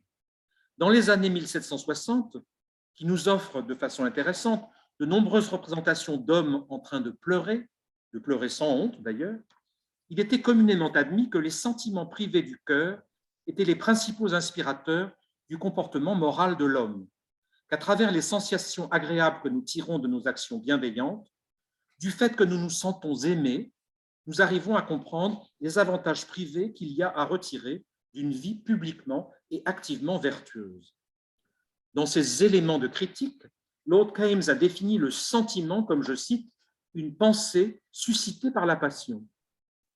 Nos pensées viennent de ce dont nous faisons l'expérience, de ce que nous ressentons, et le mot sentimental a donc acquis le sens de ce qui nous fait ressentir et donc comprendre. C'est dans ce sens, évidemment, que Sterne, pasteur anglican, a compris et utilisé le mot. Le développement du sentimentalisme était également lié à l'approche scientifique radicalement nouvelle de l'étude de l'homme en tant qu'être physique, et le terme sensibilité, mais aussi le terme sentiment ou sympathie, était également utilisé en physiologie, en neurologie, disciplines qui connurent de réelles avancées exactement à la même époque. Une meilleure compréhension du système nerveux, du système sensible de l'homme, des vibrations et des stimulations de ses nerfs donna encore plus de relief à ce statut de l'homme sensible et contribua à entrecroiser subtilement sentiments et pensées. Ça, c'est le voyage sentimental n'est rien d'autre qu'une observation attentive des vibrations et des réactions des hommes et des femmes aux impulsions, en eux-mêmes autant qu'autour d'eux, avec Yorick comme médiateur, comme prêtre, dont le rôle est non seulement de faire lui-même l'expérience de la réceptivité sentimentale, mais aussi de tenter de la faire ressentir au lecteur. La première leçon à tirer est de mesurer à quel point un déchiffrement minutieux des émotions du cœur, tel que le corps nous permet de les ressentir, est propice à une meilleure compréhension sociale, à un meilleur commerce, meilleur en tout cas qu'à travers l'imparfaite médiation du langage. Comme l'explique Yorick lorsqu'il tient la main de la dame devant la porte de la remise à Calais, je cite, « Mes mains pressaient les siennes et les pulsations de mes artères le long de mes doigts lui dirent ce qui se passait en moi. » Maintes et maintes fois, dans les recoins les moins observés, dans les ruelles sombres, Yorick démontre ce lien actif entre le corps et l'âme en insistant à chaque fois sur les détails physiques et physiologiques. L'importance primordiale du toucher, du contact des mains, le mot main est un des mots les plus fréquents dans le livre, contact des mains comme vecteur de communication beaucoup plus explicite que le langage, incite Yorick, il nous l'explique, à développer une forme de sténographie qu'il appelle shorthand, réduction de nos mouvements de main, qui va lui permettre de rendre les multiples inflexions des regards et des membres. La traduction, la translation de la main du corps à la petite main sténographe n'est autre que la transcription du sentiment à sa conceptualisation par le langage, et le double projet du livre est d'une part de montrer que le monde, dans ses recoins les plus banals, la nature dans ses plus simples atours, sont pleins de vibrations que seuls ceux qui ont du goût, seuls les hommes qui sont prêts à pleurer, c'est-à-dire qui sont prêts à voyager sentimentalement, peuvent percevoir. Et d'autre part, de décrire comment le sentiment de ces vibrations peut être écrit et transformé en une sorte de fluide moral essentiel à la vie. Le livre ne décrit pas seulement le voyage de Yorick, c'est-à-dire ses sentiments, il nous donne à voir Yorick en train d'écrire son voyage, d'où l'importance de la préface, insérée plusieurs chapitres après le début du livre. Après une telle vision privée des opérations des sens externes, l'intérêt de Stern pour la réciprocité des effets marque une évolution importante dans la compréhension des Lumières, de la fonction de médiation du corps et de sa réalité en tant que conteneur physique de l'existence individuelle, habeas corpus. En 1769, avec le rêve de d'Alembert, Diderot, poursuivant les intuitions de Stern, dont il connaissait très bien l'œuvre, souligna aussi la nécessité de prendre en compte les opérations internes, c'est-à-dire non provoquées par des stimuli externes du corps, et leur rôle dans la construction de la conscience de soi. Dans une étude récente portant sur l'histoire de ce qu'il appelle le sentiment de soi du XVIe au XXe siècle, Georges Vigarello a montré à quel point, à partir du XVIIIe siècle, les impressions sensorielles furent de plus en plus ressenties non seulement comme de simples transmetteurs d'informations sur le monde extérieur, mais aussi comme révélateurs d'informations sur les réalités intérieures. Le nouveau roman anglais, de Swift et Richardson au roman gothique ou à Jane Austen, avec le roman sentimental comme pivot entre les deux, en se concentrant comme il le fait sur la représentation d'expériences individuelles, tente de décrire exactement cela. Dans la préface qu'elle écrivit en 1928 pour une nouvelle édition du Voyage sentimental de Stern, Virginia Woolf souligne à quel point la célèbre première phrase du livre est programmatique de la lecture de la nature essentiellement erratique de sa composition. Dès les premiers mots, dit-elle, on se retrouve dans un monde où tout peut arriver. On sait à peine quelle plaisanterie, quelle raillerie, quel éclair de poésie ne va pas surgir tout à coup par la brèche que cette plume étonnamment agile a creusée dans l'épaisse haie de la prose anglaise. Que ce soit au niveau syntaxique ou structurel, Le livre est en effet fait d'éléments souvent saccadés, déconnectés, dit Virginia Woolf, dans lesquels l'inattendu prévaut toujours. Parce que le voyage se déroule sur le chemin en zigzag des agissements fantaisistes de la fortune, mais aussi parce que chaque scène est un moment d'expérience sentimentale intense, la texture du livre est nécessairement fragmentée. Puisque Yorick essaye toujours de voir, je cite, ce que le temps et le hasard perpétuellement me réservent alors que je voyage et que je fais mon chemin, son voyage est fait de soudaines échappées, à droite ou à gauche, qui ne cessent de s'interrompre et de se croiser pour chaque coup de dé inattendu de la vie. La fille de chambre qu'il croise dans les rues de Paris s'intéresse surtout aux égarements du cœur et de l'esprit de Crébillon-Fils. Les égarements, les zigues et les zagues. Yorick et la jeune fille passent un long moment à se déplacer d'un coin de rue à l'autre, de la rue de Nevers à la rue de Guénégaud, et leur discussion sur les itinéraires, mais est-ce la bonne direction, cher enfant, fournit la transposition métaphorique non seulement du besoin essentiel qu'a le cœur de pouvoir errer, mais aussi de la profonde connectivité de toutes ces avenues, de ces fils de trame. Tutut, dis-je, ne sommes-nous pas tous parents, demande Yorick. Comme les artères et les vaisseaux qui permettent au cœur de faire circuler le sang dans tout le corps, les rues de Paris dessinent un réseau de relations possibles dans lesquelles Yorick peut expérimenter ce qu'il appelle sa conviction de consanguinité. Dans le paysage du récit, elles figurent les voies de l'imaginaire et sont représentées comme autant de potentialités encore inexplorées ou bien, dit de manière plus érotique, encore non découvertes. Structurellement, la texture fragmentée du récit propose de suivre les émotions, les égarements du cœur et les vibrations qui en résultent dans l'esprit. Comme les quelques digressions directes ou avouées aident à le souligner, la narration épouse le flux et le reflux de la pulsation sentimentale de Yorick, avec une liberté d'association et de rythme dans laquelle Virginia Woolf a vu la licence du poète.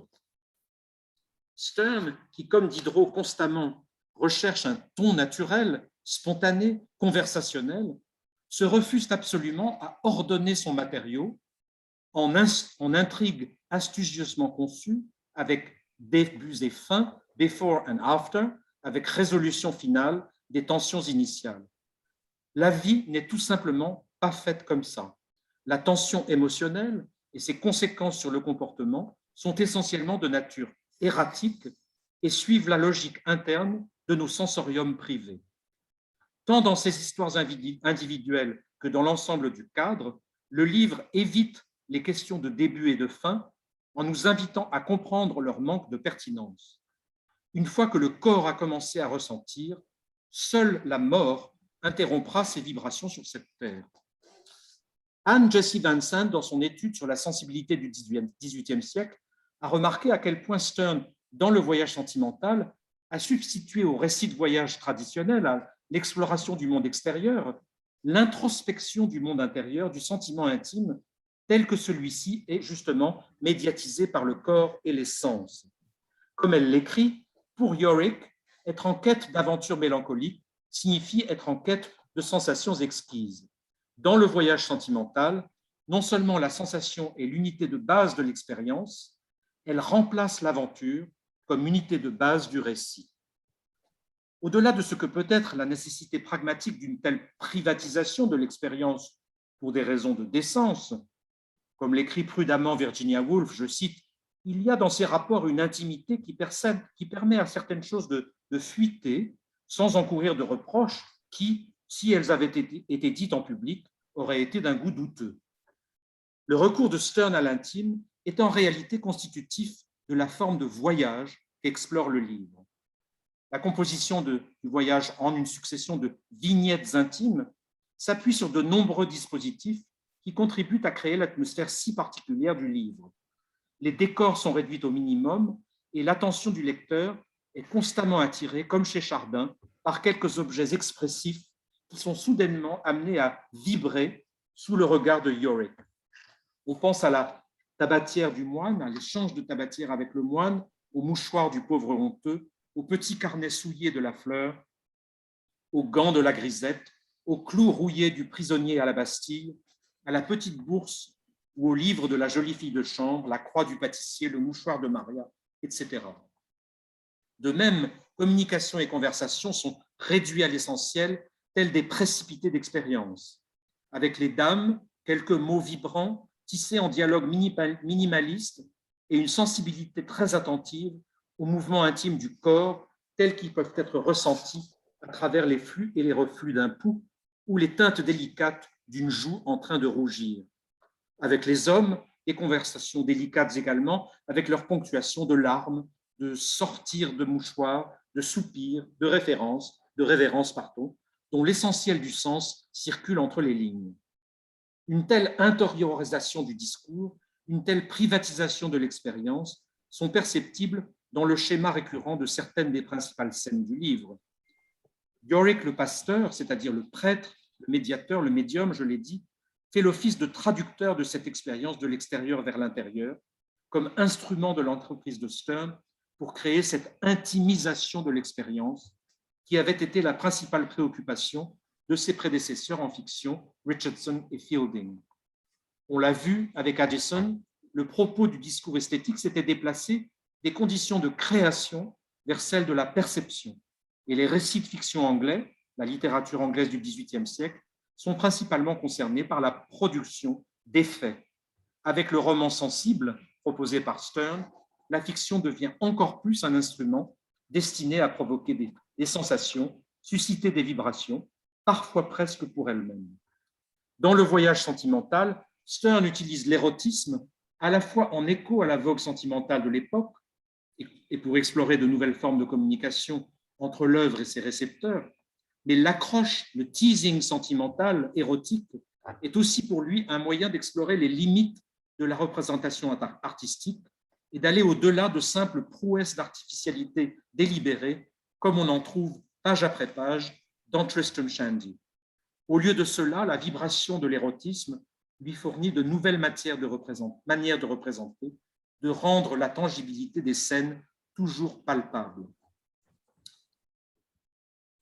Dans Tristram Shandy, Stern avait montré de manière ludique les nombreux obstacles à la communication qui rendent le moindre échange verbal si problématique. Les gens passent leur temps à ne pas se comprendre. Une telle prise de conscience est finalement tragique. Quelle sociabilité possible dès lors, et signale l'impossibilité fondamentale de toute conversation autre qu'avec soi-même, et encore, aurait dit Freud. Le voyage sentimental est une tentative non pas d'ignorer, mais de contourner cette difficulté. C'est cela le voyage sentimental, ce discret voyage du cœur à la poursuite de la nature et des affections qui en découlent et qui nous font aimer les uns et les autres et le monde mieux que nous ne le faisons en temps normal. L'énigmatique première phrase du livre, que je vous traduis à peu près comme ça, « Il règle, dis-je, cette question bien mieux en France », ce n'est pas une citation de Boris Johnson, cette énigmatique première phrase est peut-être une forme d'annonce des avantages du voyage à l'étranger, puisqu'un tel voyage exclut plus ou moins radicalement et d'emblée la fluidité de la communication verbale, en réduisant celle-ci à de simples mots désyntaxés. Comme tout touriste embarrassé en a fait l'expérience en arrivant à l'aéroport, quand on ne parle pas la langue du pays, on a recours aux gestes. À l'inverse, c'est l'exploration, justement, grâce à cette désinvestissement du langage, ça permet l'exploration de nouvelles formes de contact physique, l'échange de tabatière, la prise du pouls, l'échange de mouchoirs, etc. Pour inciter le lecteur à accepter ce qu'il appelle la nouveauté de son véhicule, Stern a conçu son livre comme une succession de caresses, de regards et de soupirs qui échappent totalement aux possibilités du langage verbal. Il y a certains échanges de regards d'une subtilité toute simple, où la fantaisie et le sens, le sérieux et le non-sens sont si mélangés que toutes les langues de Babel, déchaînées ensemble, ne pourraient les exprimer. Ils sont communiqués et saisis si instantanément que vous pouvez à peine dire qui est à l'origine de l'infection. La célèbre scène avec la jolie fille de chambre possède une remarquable qualité visuelle, non seulement en ce qu'elle est principalement descriptive et centrée autour de quelques objets soigneusement sélectionnés et délimités, la plume, le bureau, le lit, la bourse, la lanière, mais aussi parce qu'elle consigne avec précision la trace corporelle des émotions, le rougissement, le tremblement des mains, le maniement de la plume, les mains qui se prennent et se tiennent, le frôlement de la nuque, le soulèvement du pied. L'attrait majeur de cette scène est évidemment son érotisme. Comme le souligne Yorick, dans une parenthèse qui attire visuellement l'attention du lecteur, la couleur pourpre des rideaux des fenêtres se trouve être également celle des rideaux du lit, et les rougeurs qu'elle diffuse sur les joues des deux personnages structurent l'ouverture de la scène. Yorick prend soin de préciser « ces rougeurs vont de compagnie », mais il s'empresse aussi d'ajouter « je ne la décrirai point ».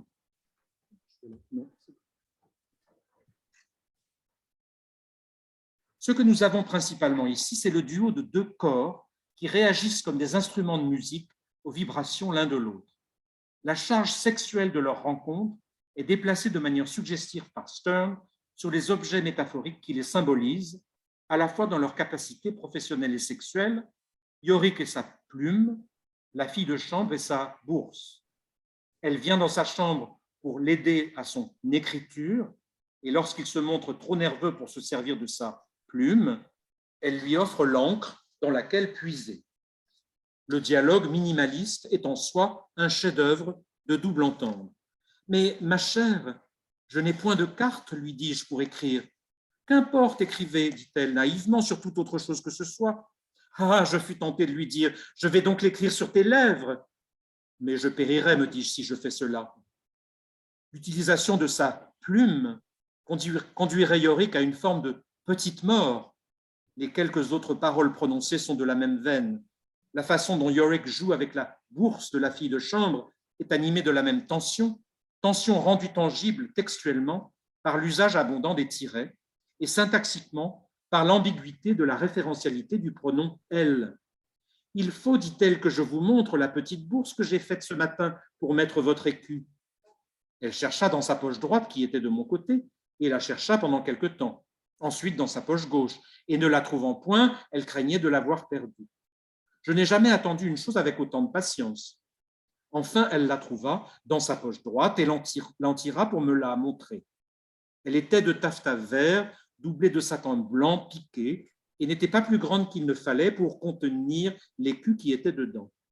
Elle me l'a mis dans la main, elle était joliment faite. Je la tins 10 minutes, le revers de ma main appuyé sur ses genoux. Je regardais la bourse et quelquefois à côté. Le regard de Yorick faisant le lien entre la bourse et le giron de la jeune fille contribue assez clairement à la charge érotique. Les images qui suivent, évoquant la couture et le nouage de lanière, sont également fortement connotées et amènent à l'extase finale. La boucle d'un de ses souliers s'était défaite en marchant. « Voyez, dit-elle en levant son pied, j'allais la perdre. » Ce n'est pas ce qu'elle allait perdre. J'allais la perdre si je ne m'en étais pas aperçu. Je ne pouvais pas faire moins en reconnaissance du soin qu'elle avait pris de me raccommoder mon col que de rattacher sa boucle.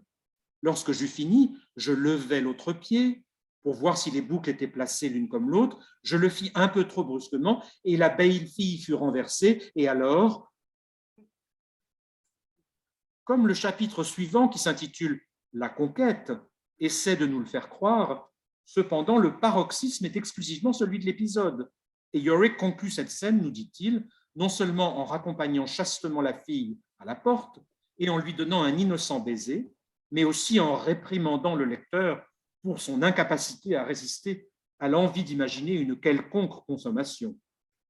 Comme le dit très élégamment Tristram Shandy à la fin de son récit, voilà pourquoi, avec tout le respect que je dois à vos révérences, les trous de serrure ont donné lieu à plus de péchés et d'actions infâmes que tous les autres trous du monde réunis. Mais le lecteur, lui, car c'est bien d'un lecteur masculin qu'il est question ici, ce lecteur ne peut pas ignorer la charge érotique de la récurrence visuelle tout au long de la scène du groupe de mots « jolie fille de chambre » ou « fair fille de chambre » en anglais, répété à de nombreuses reprises, groupe de mots qui, en juxtaposant les typographies romaines et italiques, figurent de façon subtile et suggestive un croisement de langues, la française et l'anglaise, croisement de langues métaphoriques, ici encore, d'une autre forme de croisement de langue. Tout comme la note sensible en musique, les vibrations de ces deux corps tendent clairement vers un accord final et harmonieux. Elles le désignent, mais ne l'atteignent jamais. C'est la tension et non la résolution qui compte. Se livrer à la satisfaction de l'accord harmonieux ne serait que l'accomplissement rassurant de notre envie d'une organisation rationnelle et proportionnelle des harmonies. L'intérêt d'un passage comme celui-ci réside justement dans son essentielle absence de conclusion. L'érotisme n'est pas seulement le moyen de créer des vibrations, il est aussi lui-même métaphore de la vibration, c'est-à-dire quelque chose que l'accomplissement, que la conclusion achève, qui devient pornographie lorsqu'il devient plus explicite. L'absence de conclusion du dernier chapitre du livre, qui s'intitule « L'affaire de la délicatesse », est des plus démonstratives à cet égard. Sterne, après avoir consacré les 9 volumes de Tristram Shandy à la démonstration qu'il est impossible de terminer une histoire, veut ici détourner le lecteur de toute pulsion narrative, before and after, de l'inciter à ne pas vouloir consommer. Car vouloir imaginer l'après d'une scène comme celle de la jolie fille de chambre, c'est rester victime du poids de la temporalité de l'expérience, d'un rythme syntaxique d'appréhension qui va à l'encontre de la forme de sensibilité, de vibration sentimentale que l'œuvre essaie d'exalter. La scène avec la jolie fille de chambre, loin d'encourager la poursuite du récit, veut figurer une suspension du récit, car toute narrativité est syntaxique, donc limitée dans le temps et potentiellement morte. Sterne refuse de donner au récit ou à l'événement narré la position centrale et proéminente d'où rayonnerait le sens. En effaçant à la fois l'histoire et les détails réalistes, il offre une forme de sens qui se distingue de ces deux synonymes courants, c'est-à-dire signification et direction. Le sens, chez Sterne, émane de la conversation, de la vibration sensuelle qu'on a décrite. Elle se trouve dans cette extension du territoire de la fiction dont l'inachèvement assumé du livre laisse chaque lecteur imaginer en imagination les plaisirs. Sterne utilise l'érotisme comme outil métaphorique de son encouragement à vibrer, à imaginer, mais surtout pas à imaginer des choses. En d'autres termes, de résister à l'envie d'une consommation romanesque dont il a montré dans son grand roman précédent qu'elle était soit impossible à réaliser, soit artificiellement fabriquée. D'une certaine manière, le voyage sentimental est donc comme un nouvel embarquement versitaire, un voyage nostalgique d'échanges sentimentaux en suspension, à une époque où le tourbillon de l'histoire moderne prenait de l'ampleur, où l'échange économique devenait le noyau de toute conversation sociale, à une époque de marchandisation, y compris celle de l'homme et de son corps. Sterne tente, comme Defoe, avec une pointe d'humour désespéré, d'aller à contre-courant de ce trait profond du monde moderne, capitaliste et commercial, qui met justement l'accent sur la conclusion des transactions. Ce qu'il parvient à proposer, grâce à l'esquisse, grâce à la vibration, c'est à faire de la non-conclusion le centre intemporel de ces expérimentations sentimentales. Je termine. Il y a quelques années, j'ai proposé un rapprochement entre les esthétiques et les poétiques de Sterne et de Fragonard, notamment 2 tableaux de 1770, celui du musée Jacques Marandré, ce merveilleux début du modèle, ainsi que la lettre d'amour du Métropolitane, et évidemment le très joli souvenir, je ne l'ai pas mis, bon, là, vous ne le verrez pas, le souvenir de Fragonard qui se trouve à la World's Collection et qui représente un tout petit tableau, qui représente une jeune fille en train de graver un S, pour Sterne bien sûr, et souvenir sur l'écorce d'un arbre.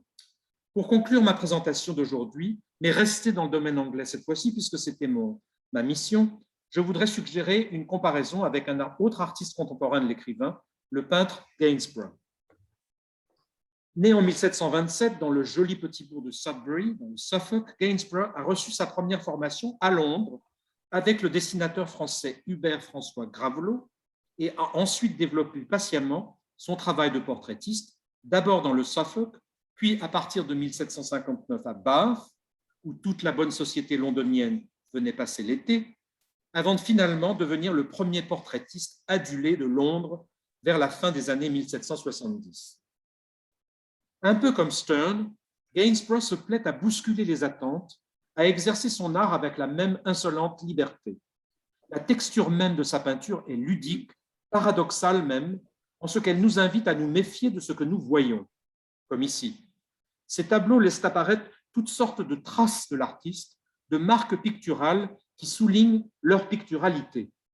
À sa mort, son collègue et rival Joshua Reynolds, président de la Royal Academy, académie qu'ils étaient tous deux parvenus à faire créer par George III, Reynolds dut admettre, avec force précaution oratoire, que la manière complètement anarchique et libertaire de Gainsborough, aussi contraire qu'elle fût aux préceptes académiques, avait néanmoins quelque chose de magique.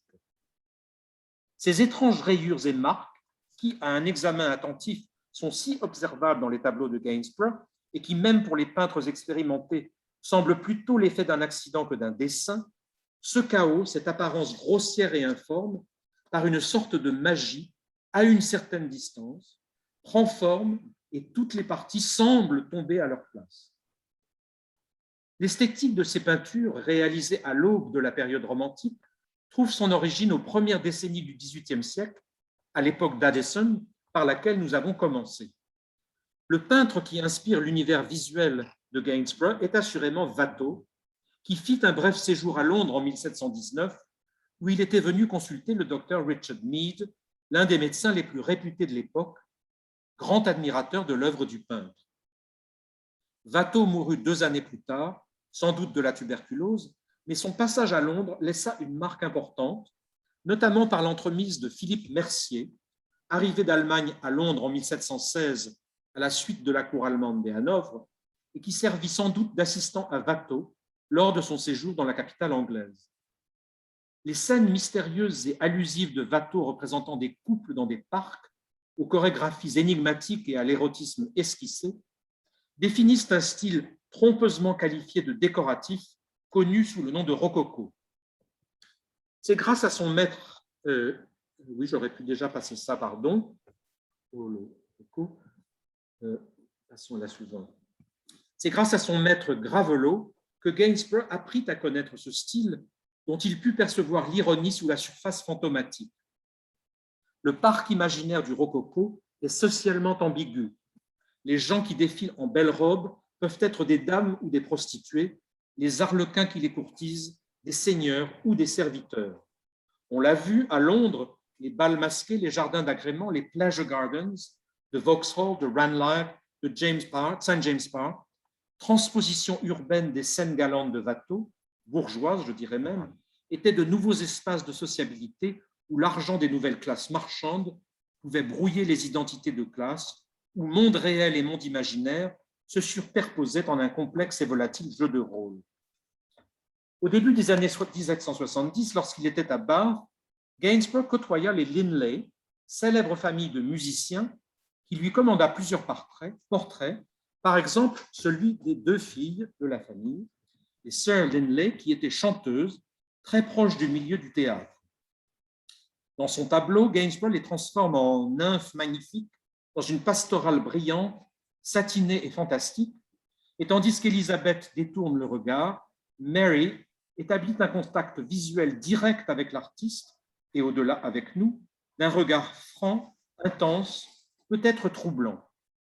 Et pourtant, c'est l'aînée Élisabeth qui scandalisa Bath lorsqu'elle s'enfuit avec l'étoile montante du théâtre anglais, Richard Brinsley Sheridan.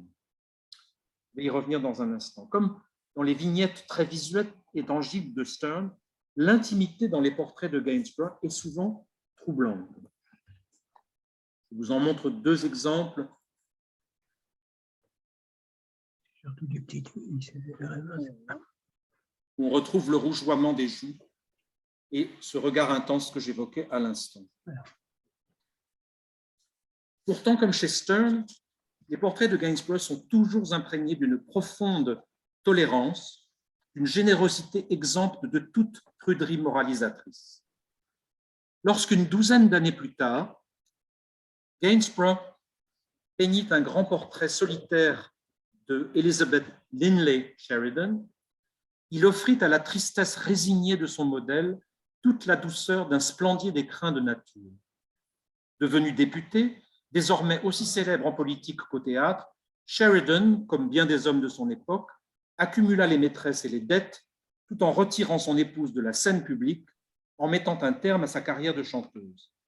Dans le tableau de Gainsborough, Elizabeth, les mains jouant nerveusement avec son châle diaphane, nous regarde avec nostalgie, assise dans un remarquable paysage tourmenté par le vent. Gainsborough est sans doute l'un des premiers artistes européens à utiliser ces arrière-plans de paysages, non comme de simples toiles de fond ou comme des constructions arcadiennes néoclassiques destinées à abstraire ces modèles de leur vie quotidienne, mais au contraire comme la chambre d'écho de leurs tourments du moment, de leurs pensées intérieures, comme le poudroiement chromatique de leurs êtres physiques et psychologiques, comme une charmille naturelle orchestrant leurs sentiments. On retrouve une même tension sensible dans le célèbre portrait de Perdita, assise elle-même aussi en pleine nature. Mary Robinson, surnommée Perdita d'après le personnage du conte d'hiver de Shakespeare qu'elle avait souvent incarné au théâtre de Drury Lane, Perdita fut l'une de ces nombreuses victimes flamboyantes et tragiques de la Grande-Bretagne du XVIIIe siècle et de son étourdissante mais trompeuse mobilité sociale. Née dans une famille pauvre, elle épousa à l'âge de 15 ans un certain Thomas Robinson, qui se retrouva rapidement emprisonné pour dette, obligeant Mary à se débrouiller seule, nouvelle Roxana de la fin du XVIIIe siècle, douée d'un certain talent pour la poésie et pour la scène. Son premier recueil de poèmes fut publié en 1775, et ses talents d'interprète furent remarqués par l'acteur et directeur de théâtre David Garrick, et succès et beauté attirèrent vers elle une kyrielle d'amants, dont l'homme politique Charles James Fox et le dramaturge et directeur du théâtre de Drury Lane, un certain Richard Brinsley Sheridan, dont nous venons d'évoquer la situation conjugale. Comme la Roxana de Defoe avec Charles II un siècle plus tôt, Mary Robinson devint aussi l'une des nombreuses maîtresses du prince de Galles, le futur George IV. Et cette histoire, bien entendu, fit scandale. Lorsque l'histoire devint publique en 1780 et l'objet de nombreuses caricatures, il y a une très jolie poème, là, évidemment, qui montre le talent poétique du futur roi. Sweet Robinette, your eyes are teased by lily white, yet your cheek are roses, lips are posies, and your nose is wondrous bright. Autre caricature fondant les deux personnages, Florizel est un autre personnage du conte d'hiver, amoureux de Perdita, et donc voilà le genre de caricature qu'on voyait à l'époque.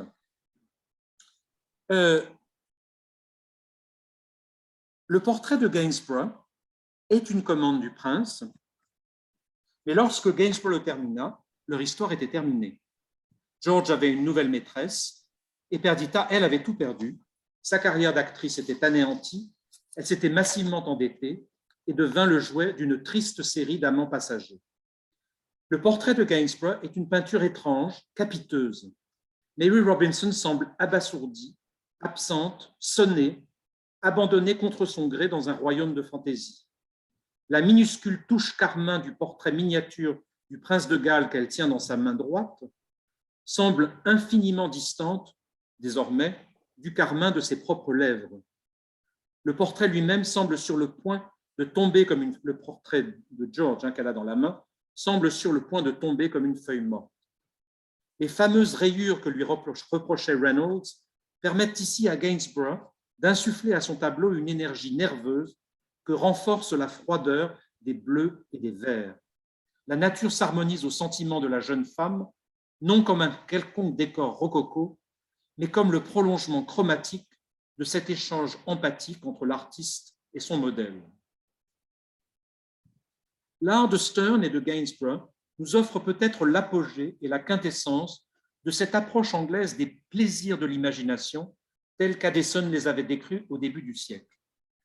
J'aurais bien aimé pouvoir vous parler aussi de la suite de cette histoire telle qu'elle se prolonge et s'altère dans le roman gothique et le portrait et le paysage de la fin du siècle, ainsi que de la façon dont Jane Austen avec le roman et Thomas Lawrence et William Turner avec le portrait et le paysage ont absorbé, ont fait la somme en quelque sorte de ce siècle d'expérimentation empiriste afin de porter la littérature et l'art anglais au sommet de la création européenne.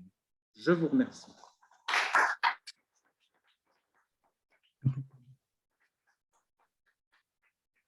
Sont l'applaudissement. Ah ouais. Des questions? Tu veux répondre à des questions? Non, Frédéric Auger, pour cette conférence absolument passionnante, d'une richesse extraordinaire entre littérature, peinture, du début du siècle jusqu'à la fin. Vous reprenez ce soubassement empiriste et sensualiste de ce qui a fait la sociabilité anglaise à l'époque des Lumières. Une sociabilité diverse, allant de la sociabilité policée à la sociabilité plus galante et libertine. Nous avons peu de temps, je pense, pour les questions. Je pense qu'on va les prendre. Hein, c'était passionnant, vraiment passionnant. Dans la salle, et puis aussi peut-être des questions par Zoom ensuite. Oui. On va répéter les questions. Ou alors viens là parce que pour que les gens l'entendent. Pourquoi pas, ouais.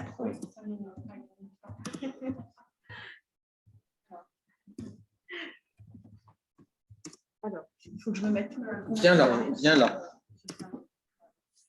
Mais d'abord, merci Frédéric pour cette synthèse magnifique avec des tableaux merveilleux par laquelle tu as capturé à la fois l'essence à l'apostrophe et l'essence du XVIIIe siècle. Moi, j'ai une question sur ce que tu disais sur les masques. Et j'ai été frappée par le tableau que je connaissais pas du tout, que tu as montré de cette femme avec un masque noir. Et je me suis toujours demandé, c'est une vraie question, je n'ai pas la réponse, mais tu l'as sans doute, si les gens pensaient vraiment être méconnaissables avec leur masque. Alors c'est vrai que maintenant, nous, on porte aussi le masque et que moi, j'avoue avoir parfois du mal à reconnaître les gens ou parfois me servir du masque pour faire semblant de ne pas les reconnaître, mais est-ce que c'était le cas à l'époque? Est-ce que ce n'était pas le jeu ultime de faire semblant de ne pas reconnaître et de ne pas être reconnu? Oui, je vois tout à fait ce que tu veux dire. Je vais me rasseoir. Je ne sais pas, je suis sûr que je n'ai pas la réponse à ta question. Mon grand âge te fait peut-être penser que j'y étais, mais en fait non. Hein. Non, mais c'est intéressant que tu poses cette question parce que je me suis posé la même. Il y a dans Amadeus de Milos Forman plusieurs scènes de bal masqué comme ça, où finalement on a l'impression que tout le monde connaît tout le monde et que les masques ne servent à rien. Et c'est assez troublant et paradoxal, et à la limite, why bother? Pourquoi s'embêter avec ces trucs qui de surcroît mobilisent les mains, alors qu'on a envie parfois de faire autre chose avec les mains à ce moment-là. Donc, merci pour ta question, et je ne sais pas. Et ce qui serait intéressant, mais il faudrait avoir des historiens de ça, du masque, etc., de savoir s'il y a des témoignages d'époque. Dans la mascarade qui est dans Tom Jones de Fielding, tout ne fonctionne que parce que les gens ne se reconnaissent pas. Sinon, ça ne peut pas marcher. Mais dans les romans de Defoe, c'est moins évident parce qu'en fait, la chose est moins représentée. Il y a des jeux de masques, mais plutôt dans des scènes privées. Et la principale avait un petit masque là qui est très reconnaissable, à mon avis. Déguisé en esclave turc, il ne lui échappe pas que l'homme qui lui parle, c'est le roi. Donc, et lui aurait dû bien se cacher. Donc, et tout le monde est masqué. Donc voilà, tout ça pour dire qu'effectivement, si ça se trouve, ça ne bernait personne, mais je ne sais pas.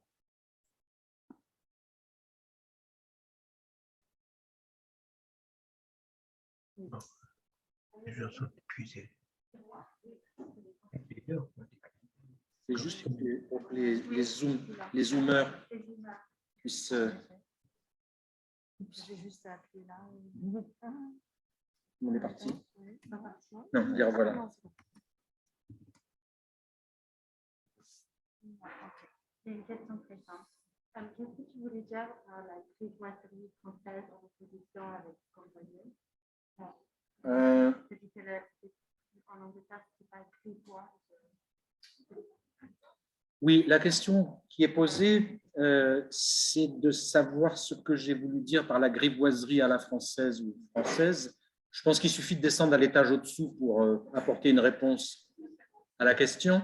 Mais plus clairement, l'art érotique français est clairement au service d'une entreprise sexuelle, voyeuriste, de découverte, etc.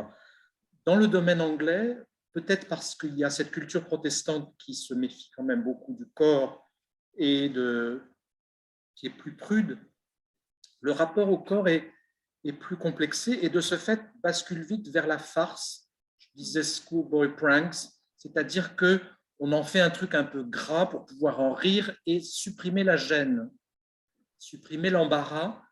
Et ce que je trouve extraordinaire chez Stern et peut-être chez Gainsborough, et chez Stern sûrement, c'est que lui, qui connaissait très bien le côté français, a essayé de mélanger les deux et de confronter, de marier, de superposer le teasing érotique à la française, qui a sa propre énergie, et la grivoiserie à l'anglaise, c'est-à-dire plutôt de l'ordre de la farce, du déplacement vers l'humour, pour pouvoir en profiter quand même. D'une certaine manière, on pourrait dire, en suivant la question de Sylvie, que l'humour en Angleterre ou la caricature, c'est le masque qui permet de regarder quand même.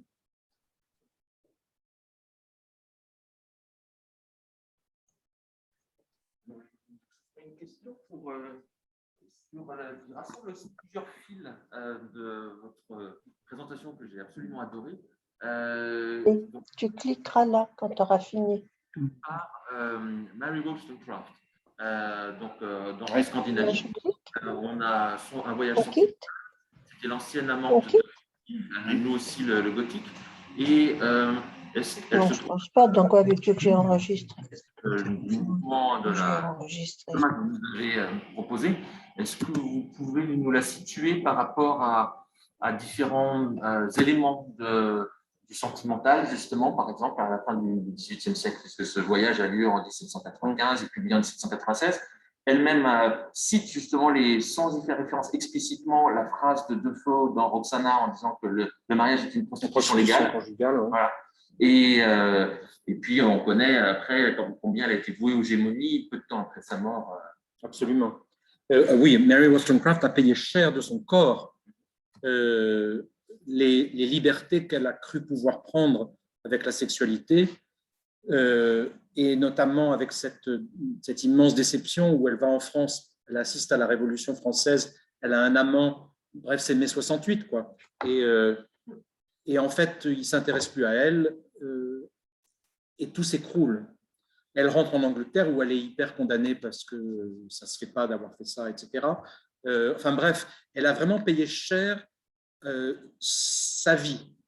Mais elle a payé encore plus cher l'audace qu'elle a eue d'aller sur la scène publique pour publier Vindication of the Right of Woman, hein, c'est-à-dire de quoi se mêle cette dame qui vient répondre à Burke, qui vient répondre aux hommes, qui vient sur le terrain des hommes, la publication d'un ouvrage sérieux. Elle n'a qu'à aller écrire des romans, elle l'a fait d'ailleurs par ailleurs, mais qu'est-ce qu'elle vient faire là-dessus? Et là encore, on lui a fait payer très cher ce courage qu'elle a eu. Si j'avais eu le temps, c'est une chose que je fais par ailleurs quand je présente ça en séminaire, c'est que je mets côte à côte Mary Wollstonecraft avec ce livre, Vindication of the Rights of Women, Anne Radcliffe avec Les Mystères de Udolpho, donc roman gothique, et Jane Austen avec Northanger Abbey. Et ces trois démarches de femmes dans la dernière décennie du XVIIIe siècle, le pamphlet politique, le roman gothique escapiste, c'est-à-dire on pose des questions très brûlantes, mais on déplace tout dans une sorte d'Europe du Sud, d'invention et de périodes complètement déplacées, donc c'est moins dangereux. Et Jane Austen qui cherche une sorte de juste milieu, c'est-à-dire non, je ne vais pas prendre la piste gothique, je pourrais le faire, elle le montre dans Northanger Abbey, mais je ne vais pas le faire. Et dans ses romans suivants, elle ne le fait plus. C'est-à-dire, non, je refuse la piste escapiste parce que je veux me confronter. Le gothique, il est dans l'Angleterre d'aujourd'hui, les monstres, ils sont là, il n'y a pas besoin d'aller dans les Alpes du XVe siècle pour les trouver. Il n'y a pas besoin d'aller chercher des moines vicieux catholiques pour les trouver. Non, non, non, non. Les Anglais des Midlands au fin XVIIIe siècle sont vraiment monstrueux, certains d'entre eux. Mais en même temps, elle n'écrit pas un pamphlet politique sur les relations entre les hommes et les femmes parce qu'elle vient d'un milieu où, de toute façon, on ne l'aurait pas autorisé à le faire. C'est son père et ses frères qui apportent les manuscrits chez l'éditeur et les romans sont publiés par By a Woman ou bien By the Author of Sense and Sensibility, etc. Donc ça reste anonyme. Jane Austen, on ne la voit jamais, à tel point qu'il n'y a aucun portrait d'elle. Comme d'ailleurs, il n'y a aucun portrait d'Anne Radcliffe. La seule qui a des portraits d'elle, c'est Mary Wollstonecraft parce qu'elle a été publique. Enfin bon, je ne réponds pas à la question, mais j'aurais pu parler de ça aussi. J'ai une petite question pour vous, parce qu'en ce moment, je m'intéresse au transfert de modèles de sociabilité. Et vous avez parlé de la venue de Watteau à Londres, de l'arrivée de Mercier, qui était un peintre de fête galante qui avait gravé la toilette intime de Watteau dans les années 22-23. Il arrive en Angleterre, à l'époque, on fait de la conversation piece. Comment ça passe? C'est passé est-ce qu'il y a eu des tentatives de transposition, d'acculturation de ce modèle de fête galante? Je sais que Vanessa Lerald-Kliving en avait parlé déjà un petit peu à Bordeaux et vous connaissez bien le sujet.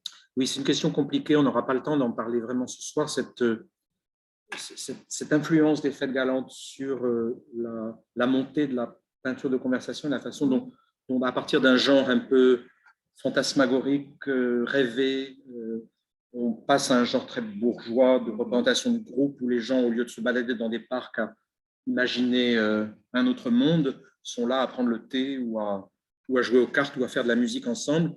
Mais la matrice est un peu la même. Il me semble quand même que cette histoire est complexe parce que des portraits de conversation à la Hogarth ou à la Mercier ou autre, on en trouve en fait en France avant, dans les années 1710, avec un peintre, par exemple, comme Tournière, qui fait des portraits de famille déjà.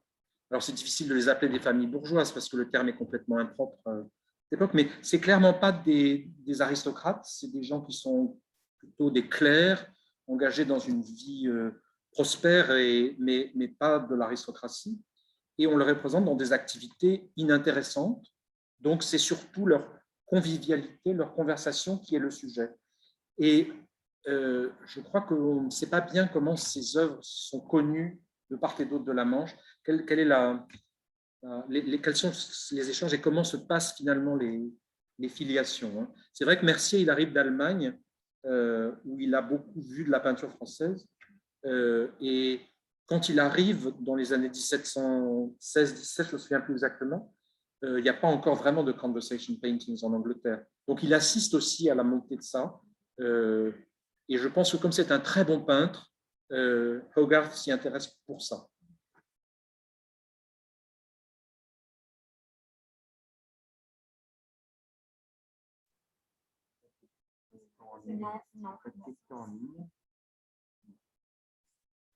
Peut-être, oui, une dernière question, puisque vous avez parlé de littérature et de peinture en France. On sait que Jean-Jacques Rousseau a déclaré que finalement, pour représenter l'Empire des Sens,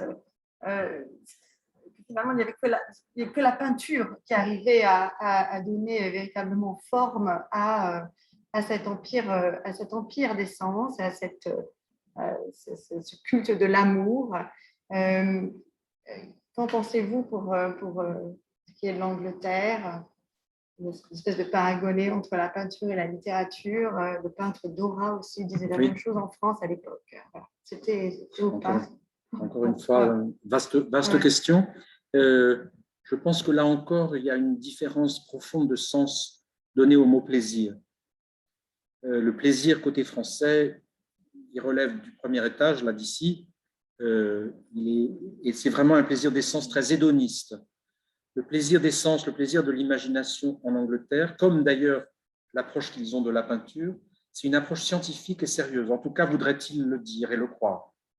Donc, ils citent Locke et Newton abondamment pour dire les Français, les continentaux, ils font de la peinture ornementale, ils font du beau, ils font de la sensualité. C'est frivole. D'ailleurs, c'est une nation qui s'intéresse aux escargots et à la gastronomie et à la mode, ce qui prouve bien qu'ils ne sont que dans la superficie.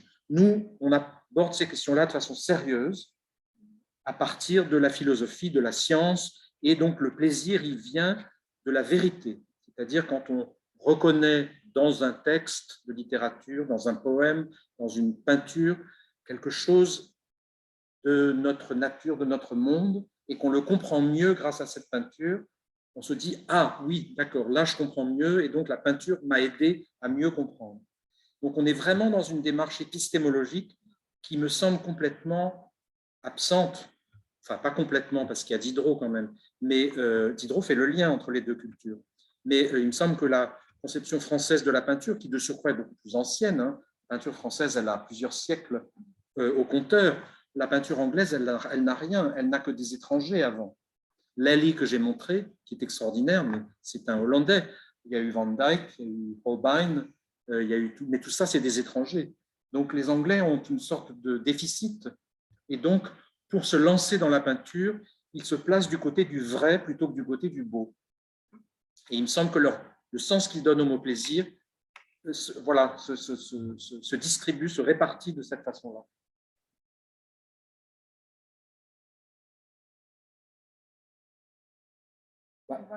On m'arrête là. Faute d'avoir épuisé le sujet, on a épuisé l'auditoire. Merci à tous d'être restés longtemps, mais pour une aventure passionnante. On a été vraiment passionnés entre la littérature et la peinture. Voilà, donc merci à tous. C'était notre dernière séance du cycle au musée Cognac-Gel. On était ravis de revenir au musée. Ça faisait 2 ans qu'on n'était pas venus. Et on est ravis que vous ayez suivi à distance. Voilà, et restez aux aguets pour les prochains événements du GIS Sociabilité avec le musée. L'exposition Boilly au printemps prochain au musée va donner lieu à des événements dont on vous fera part bientôt. Voilà, merci à tous. Merci.